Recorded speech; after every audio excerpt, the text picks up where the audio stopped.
First up, a Manchild Karen who loses his crap over a 4-year-old, and then confidently incorrect Karens who can't admit they're wrong and they lose it all. Also, all my videos are in podcast form, so search for the Austin Stories podcast, or I'll link you a crazy Karen story in the description of this video. Check it out. Here we go. Screw them kids. How a grown man threatened to call corporate over a child. Posted by Other Cantaloupe 4765, author of the Mega Karen story. Oh, here we go.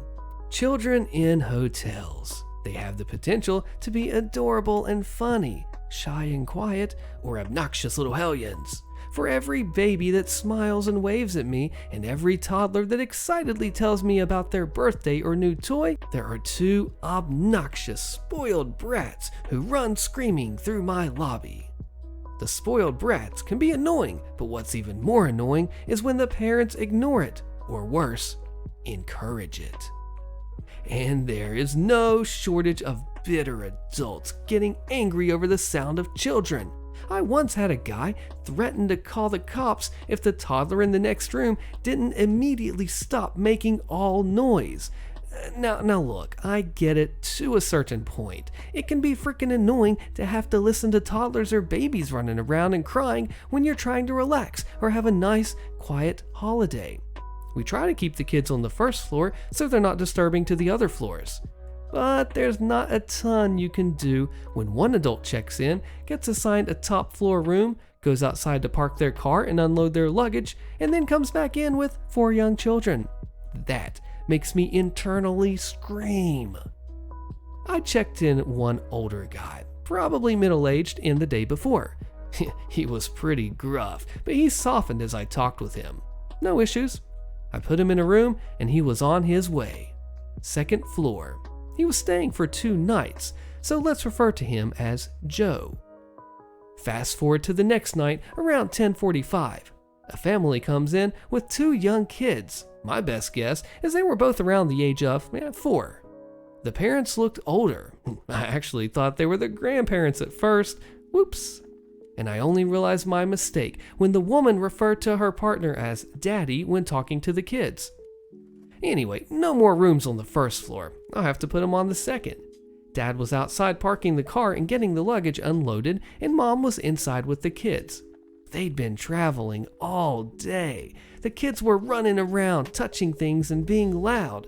Kind of annoying. Mom told them to stop a few times before just giving up. She looked very, very tired. I don't blame her. I noticed and I said, "Hey, do you kids want to watch TV for a little bit?"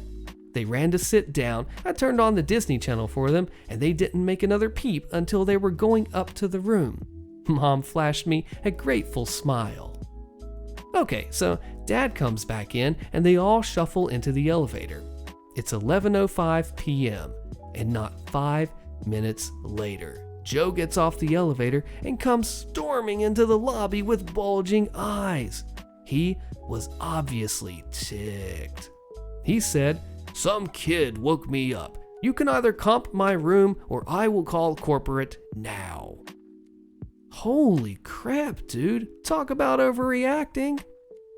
Hey, I apologize for the noise. They just got here. They were just getting settled in their room. There shouldn't be any more noise from them. I know that. The noise only lasted about 20 seconds before it stopped, but the damage has already been done. They woke me up and I won't be able to go back to sleep because of the adrenaline rush it gave me. And your security cameras, they caught all of it. So there's proof. I have to leave at 1 a.m. This is unacceptable. Comp the room or I'm calling corporate. Holy freaking crap, bro. Imagine being so ticked that you call corporate over a 4-year-old. What exactly do you expect them to do? Look, I get that it's annoying. I'm sorry that you were woken up. I know it's late, but the noise stopped. Corporate ain't gonna kick a 4-year-old out on their butt because they got a little rambunctious. How about 10% off? How about 30%? I'd have to run that by my manager, who was at home sleeping. Fine, then just give me the number for corporate. I don't have the corporate number. I'm not sure where it is, but I will give you my GM's business card and you can speak to him and get the corporate number if needed. Fine. So I gave him the business card. He looks at it, tosses it back on the desk and says, You gonna call him for me? Right now? Yes, right now. Those kids woke me up, so now you can wake your manager up. It would be funny if he wasn't so ticked and aggressive about it. To be honest, it is still kind of funny. You're calling corporate to report a toddler? Ridiculous. And I did, indeed, wake my manager up. I handed the guy the phone, and I listened as he recounted the incident dramatically to the manager. You'd think that jerk just returned from the Great War rather than his hotel room with the way that he was talking. And he made sure to detail my insulting offer and my incredulity over the way he wanted to call corporate on a toddler. He hands the phone back to me, and I ask my manager what's up. He tiredly sighs and says, just give the guy 30% off. I'm not arguing about this at 11:30 p.m. So, 30% off for the bitter butt who leaves at 1 a.m. Whatever. So it was recording Karen last week and then the corporate threat dude this week. My manager came in the next day and, long story short, now the entire office has been assigned training on de-escalation. Now here's some context in the comments that I did not consider, but it makes a whole difference. Gingy Butt says, "Bro, you are wild for waking your general manager up." OP replies, "I was salty about the incident the week before when I told Karen to get the heck out because she was screeching and calling me names. Management told her that they'd upgrade her room for no additional cost. You're rewarding Karen for her tantrum? Ring ring, time to get out of bed." I didn't consider that because the general manager did do some stuff last time that kind of left a sour taste in OP's mouth, but dang, this is some brutal compliance right here. Oh man, I gotta say, we read Mega Karen, and poor OP here has already dealt with the insanity from the past video that I read, and this guy comes in, this is true entitlement right here, because he comes in, it's a 4-year-old, a toddler. You think about this, okay? Grown man reports toddler. Think about that as a news headline. It's ridiculous. I know it sucks to be woken up, but you know what? The noise stopped. You can try to go back to sleep. You will be fine, Pumpkin. You'll be okay. Everything will be all right and just fine. But OP, you handled it as well as you could. De-escalation training, kind of funny. Oh, Joe, you'll be fine, little buddy. You'll be fine. Gotta give it to you, man. Way to go. Business class upgrade, if there is room. Posted by Northwest Passage. I used to work at a regional airline. The jet we used for our flight to the big city had 6 business class seats. The business class service was really good for a 2-hour flight. I mean, it included a full bar service, it had a hot meal, warmed bread baskets, and was followed by a trolley with dessert and signature coffee. The good old days. Now, one of our regular travelers was just a local business owner who was just a slimy businessman. I mean, he had a reputation for making a lot of money from some pretty shady deals over the years. We would roll our eyes when we saw him coming to the check-in counter because he would always name drop and ask for special treatment. He always used the business class check-in line even though he was usually in economy. He didn't have frequent flyer status, but he was buddies with one of the airline executives, and he always let us know this fact when he checked in by making sure to tell us that he was good friends with Vice President Karen. He would always ask for free upgrades, extra baggage, not charging a change fee, last-minute discounts, and blah blah blah. If he didn't get what he wanted, he immediately called Vice President Karen, who would usually then call us and approve whatever it was that he wanted. One day, slimy businessman checks in for his flight to the big city and of course name drops and asks for a free upgrade to business class because I'm friends with Vice President Karen and she said it would be okay. He was traveling on a discounted ticket that was not eligible for upgrade even if he did have an upgrade coupon, which he didn't. I informed him that he was not eligible for any upgrade on this ticket and I gave him his boarding pass and sent him on his way. Of course, he flips open his cell phone and immediately calls Vice President Karen. Within 2 minutes, the phone at the check-in desk rings and of course, it's Vice President Karen authorizing me to override the policy upgrade to the slimy businessman to the business class with no upgrade coupon required, if there is room, she says. The flight that day wasn't that busy. and only one person booked in business class, leaving 5 open seats. I was really irritated, but I begrudgingly put the slimy businessman on the upgrade list anyways. He returned to the check-in counter and picked up his standby boarding card and gave me that smug, told you so look. But then what VP Karen said clicked with me. If there is room. The next passenger I checked in was a super nice lady, big smile and friendly. Please and thank you. Oh, thank you so much for checking my bags to my connecting flight. That's so nice of you. I mean, I was taking my time and we were chatting a bit, well, since it wasn't that busy. She was a teacher going on a trip to see her family, and it was her first visit with them in over a year, and she was going to meet her new little nephew for the first time. She was just overjoyed just to have the time off to travel. I typed in a few things into the computer to make it look like I was checking something about her connecting flights, and then said, "Oh hey, you've been selected today to receive a free upgrade to business class." She was shocked. I've never flown in business class in my life. This is so amazing. At that time, we were rarely questioned if we upgraded someone without a certificate. Over the next 20 minutes, I found excuses to upgrade 4 other passengers. One who worked for one of our top corporate accounts, one who was, well, legitimately a frequent flyer. I can't remember the other reasons, but by the time that I went to board the flight, I had to tell slimy businessman that I was sorry, but our business class was full and I couldn't offer him an upgrade today. The teacher that I upgraded profusely thanked me again when she boarded with the rest of the business class passengers.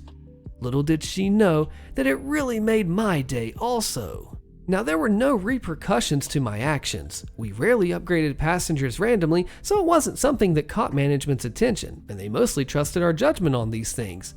But like many customer service jobs, I'm sure if you were nice to us, we would go out of our way to help you. If you were not nice to us, we would apply the rules very strictly. Our boss did watch baggage like a hawk though.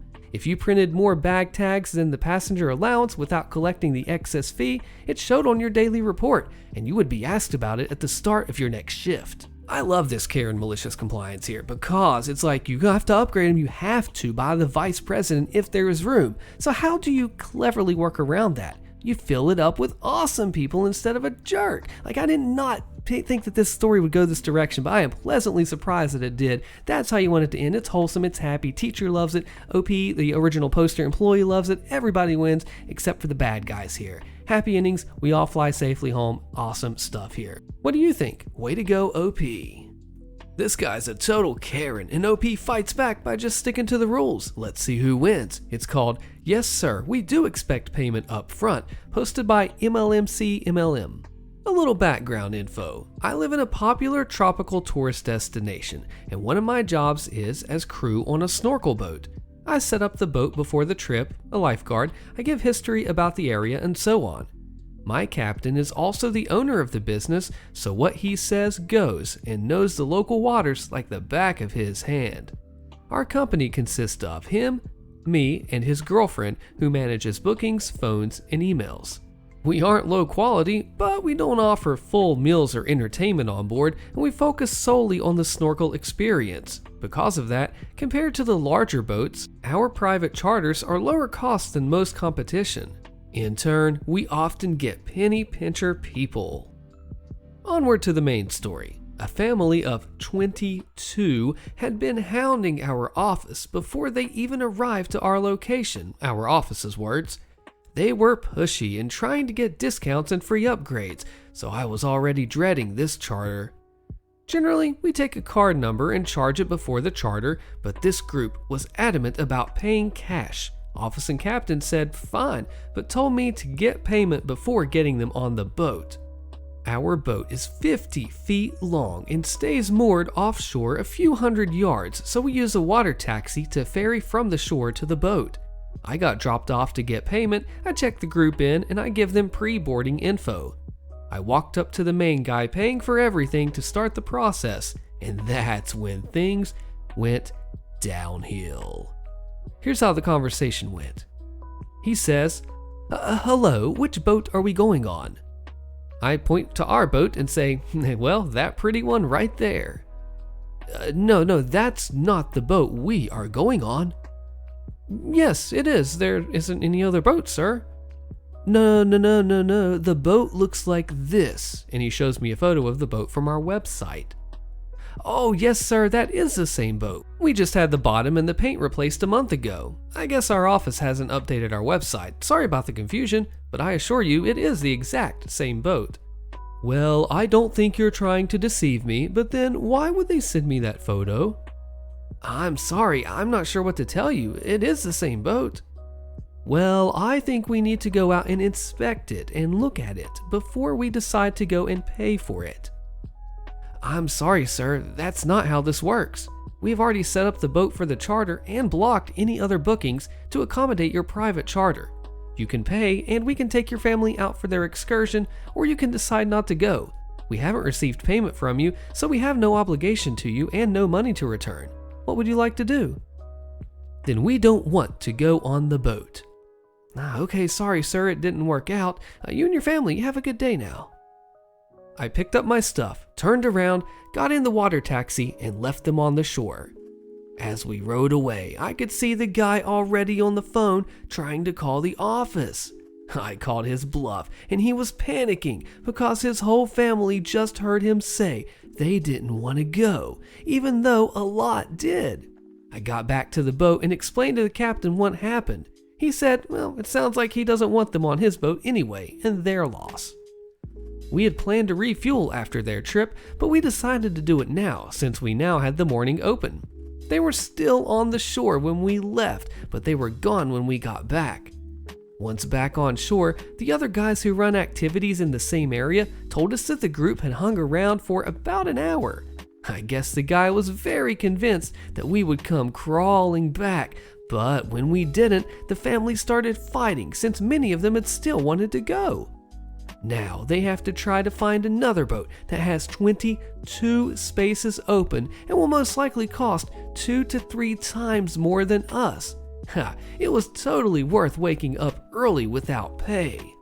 Here's where the entitlement just strikes me here. He's like, that's the wrong boat. I am confidently incorrect. Another subreddit. And then OP says, nope, it truly is. And the guy, rather than saying, oh, okay, my bad, man. Yeah, let's go ahead and get on. He doubles down with his confidently incorrect matter here, his half a brain, as Karens do have. And he's like, no, I'm going to stand my ground and be tough. And it turns out he's like, well, we're just not going to go, without even consulting the 21 other people. And now not only do they waste 22 collective hours, 1 hour per person, they have to go on a 2 to 3 times more expensive boat, if they can even find one, all because this guy was too bullheaded to stop and say, hey, I'm sorry, I'm wrong, you're right, I'm a Karen. Way to go, OP, holy crap, what do you think? Karen attacks a blind, deaf, and mute disabled guy, so he presses charges with the cops. How badly does he get her? Click on the video on your screen, you do not want to miss this crazy fallout, I promise you, and I will see you there.